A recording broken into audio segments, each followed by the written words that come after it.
محترمہ حبہ، نماز کسی حال میں معاف نہیں. بیماری کی حالت میں بھی نماز فرض ہے. کھڑے ہو کر نہیں پڑھ سکتے تو بیٹھ کر پڑھیں، بیٹھ کر نہیں پڑھ سکتے تو لیٹ کر پڑھیں، پانی نہیں ہے تو تیمم کر لیں. نماز تو میدان جنگ میں بھی معاف نہیں ہے. محترمہ حبہ، نماز چھوڑنا تو بہت بڑی بات ہے، تارک الصلاۃ ہونا تو کجا. ہمارے اسلاف تو اس تصور سے بھی ڈرتے تھے کہ کہیں نماز میں سستی کرنے والوں میں ان کا نام نہ لکھا جائے، یا نماز ضائع کرنے والوں میں ان کا شمار نہ ہو جائے. حضرت عبداللہ ابن عباس رضی اللہ تعالیٰ عنہما کی آنکھ میں پانی اتر آیا. لوگوں نے عرض کیا کہ اس کا علاج تو ہو سکتا ہے لیکن چند نمازیں قضا ہو جائیں. آپ نے فرمایا یہ نہیں ہو سکتا. میں نے نبی کریم صلی اللہ علیہ وآلہ وسلم سے سنا ہے کہ جو شخص نماز نہ پڑھے وہ اللہ جل وعلا کے یہاں ایسی حالت میں حاضر ہوگا کہ اللہ جل وعلا اس سے ناراض ہوگا. اللہ اکبر. کہا کہیں میرا اللہ ناراض نہ ہو جائے. حدیث شریف میں آتا ہے نا کہ من لقی اللہ وہو مودع للصلاۃ، جو اللہ جل وعلا سے یوں ملاقات کرے کہ وہ نماز کو ضائع کرنے والا ہو تو اللہ جل وعلا اس کی کسی نیکی کی پرواہ نہیں کرتا.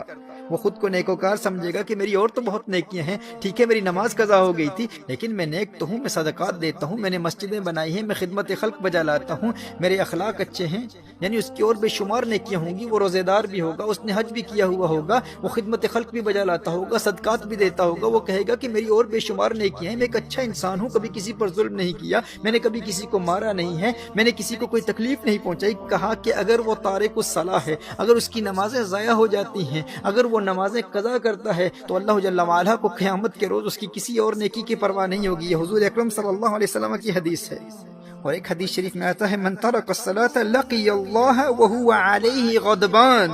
اللہ اکبر. کہا کہ جس نے نماز ترک کی قیامت کے روز وہ اللہ جل وعلا سے اس حال میں ملے گا کہ اللہ اس سے ناراض ہوگا اور اس سے اللہ کے غضب کا سامنا کرنا پڑے گا.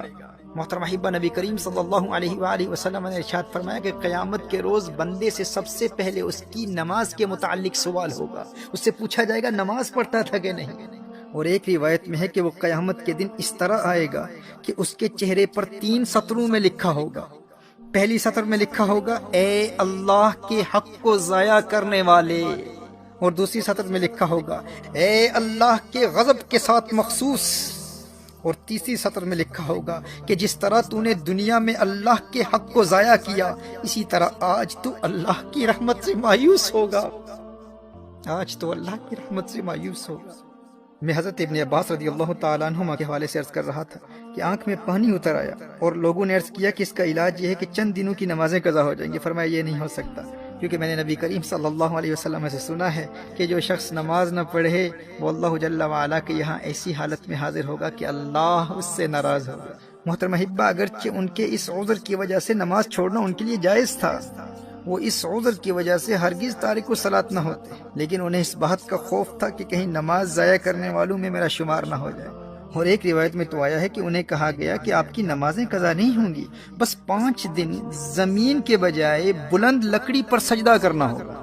یعنی زمین پر سجدہ نہیں کر پائیں گے، سجدہ کریں گے لیکن بلند لکڑی پر سجدہ کرنا ہوگا.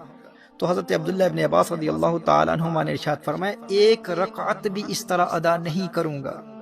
میرے دوست، جسے سجدے کی لذت مل جائے وہ کہتا ہے کہ بھائی بینائی جاتی ہے تو جاتی رہے، لیکن ایک سجدے کی لذت سے جو روشنی اور بینائی دل کی آنکھ کو ملتی ہے اس کا مقابلہ و موازنہ ماتھے کی آنکھ کی روشنی سے کہاں کیا جا سکتا ہے. وہ ایک سجدہ جسے تو گراں سمجھتا ہے 1000 سجدوں سے دیتا ہے آدمی کو نجات.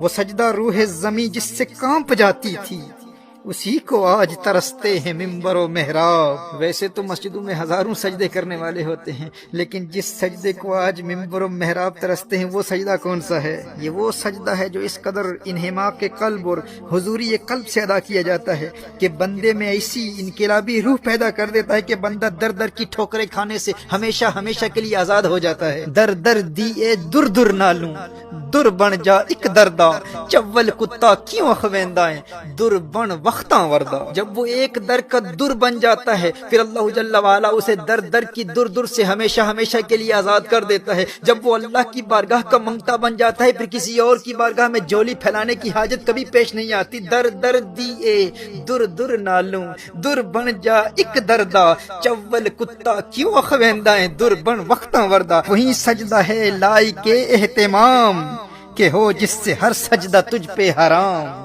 وہی سجدہ ہے لائق اہتمام کہ ہو جس سے ہر سجدہ تجھ پہ حرام.